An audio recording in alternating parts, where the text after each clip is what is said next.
And hello internet. Today, let's talk about bullies. Recently, a friend and colleague of mine reached out and asked me to talk about bullies in the workplace. In particular, he wanted me to talk about top-down bullying. He's really feeling beaten down by management. And that is something that is exceedingly common in bartending. First thing I should say is this person is a phenomenal bartender and has been in upper level management. If he's anything like me, he probably held the manager position for a couple years, hated it, decided to go to a new place, and just decided to ease back into bartending. Take it from me, bartending in a good bar is the optimal position. It's the most amount of money for the least amount of work and the most amount of fun. But my colleague has been hitting a wall recently, and he said he feels stifled, picked on, and like he's trying to be pushed out of the organization. And that's pretty common. Now, workplace bullies are ubiquitous across all forms of employment, I'm sure. But the restaurant industry is so cobbled together that really, you can be fired at any moment without notice. So walking around knowing you have a target on your back is just a terrible way to go through your work life. And this exact scenario, this feeling of people trying to push you out of an organization, is a feeling I am very familiar with.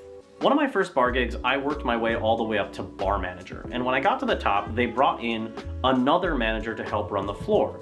And within 2 or 3 weeks, that manager was definitely trying to get me fired. Now, don't get me wrong, they would smile to my face and include me in meetings and, make a plan for me on how to make the restaurant a better place. But behind my back, they would be going to the owner and complaining about any little thing that I was doing. It was pure nepotism. They were just trying to push me out so that they could employ their friend in my position. Later on, they ended up hiring that person to work under me in the bar, and that person went on to drink a whole lot behind the bar and get himself fired. Now, you may think that if you're good at your job and confident and nice, that the management is always going to be on your side because you're not really causing them any problems. But sometimes the manager isn't interested in running a good program. They're interested in employing their friends and having a good time and drinking during service hours. Sometimes it's an insecurity thing. Younger managers, especially inexperienced managers, may be a little threatened by, older head servers or lead bartenders who have been with the company for a while and just didn't feel like moving up. I know that I have been a thorn in the side of many managers, not because I don't do what they say,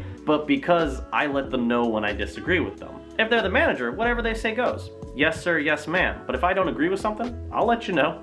If they're a good manager, they'll usually hear me out and agree or disagree, but they won't be threatened. Sometimes it's just a power trip thing or a toxic masculinity thing. The number of times that I have seen a dude bar manager strutting around telling everyone he's the fastest bartender, and if anyone here thinks that they're better or can outshine him on a Friday night, he'll gladly give up his position. That need to prove themselves to be the top dog, to be the alpha in any given scenario, has often led to really talented bartenders just walking out. None of us are trying to threaten your job. We just want a pleasant place to work, and that mentality is not a cool thing to work under. In my years behind the bar, there is really just one strategy that I have found that works against problematic colleagues or management or owners, and that is to take meticulous notes. When I was having trouble with the manager who was attempting to push me out so they could hire their friend, I began to take notes every day about the comings and goings of the restaurant. I would note when I was 5 minutes late, or when they were 5 minutes late. I would note when they asked me to do something that seemed against policy, just in case they wanted to use it against me later. I would write down inappropriate things they may say, or veiled threats that they might have sent my way, and I would put dates and times on all of those notes. Moreover, I would take note of all the good things that were happening in the restaurant as well, or the things that my owner said one week and what he changed his mind on the next week.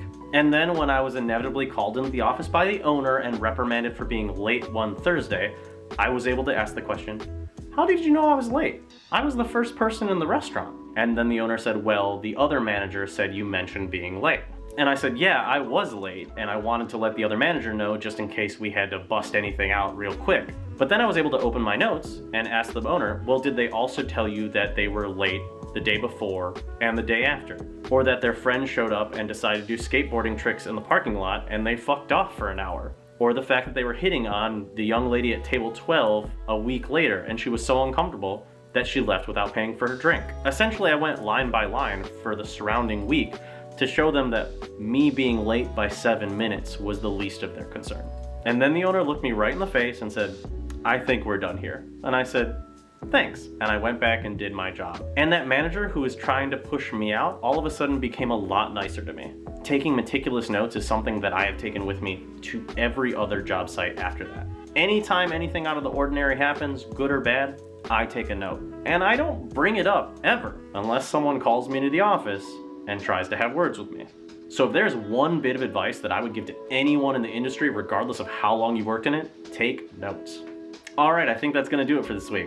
Thanks again for watching. As always, I've been your host, Dave. If you like this type of content, maybe like the video, subscribe to the channel. If you want more Noisy Barstool content, I'll leave links to all my social media in the description below. Take meticulous notes, cover your ass, and I promise you will outlast those problematic managers, or you'll just get a better job. Alright, y'all. Cheers. See you next week.